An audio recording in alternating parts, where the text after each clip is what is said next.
মুরব্বীবর্গ, মঞ্চে উপস্থিত জাতীয় নেতৃবৃন্দ,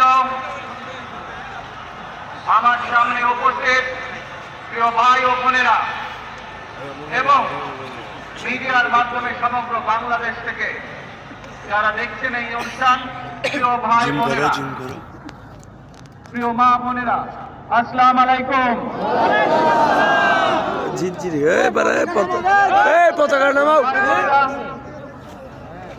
আজ প্রথমেই আমি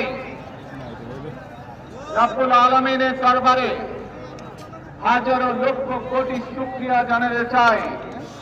রব্বুল আলামিনের অশেষ রহমতে আজ আমি আমার প্রিয় মাতৃভূমিতে ফিরে আসতে পেরেছি আপনাদের দোয়া, আপনাদের মাঝে। প্রিয় ভাই বোনেরা,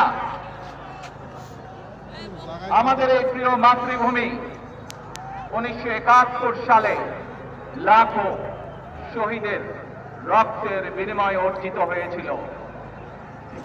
ঠিক একইভাবে 75-এ আবার 7ই নভেম্বর আধিপত্যবাদীদের হাত থেকে রক্ষার জন্য সেদিন সিপাহী জনতার বিপ্লবের মাধ্যমে আধিপত্যবাদের হাত থেকে দেশকে রক্ষা করা হয়েছিল। একইভাবে পরবর্তীতে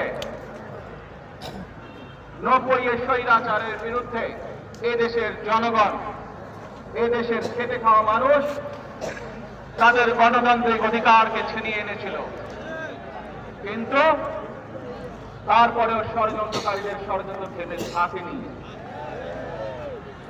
আমরা তারপর দেখেছি 2024 সালে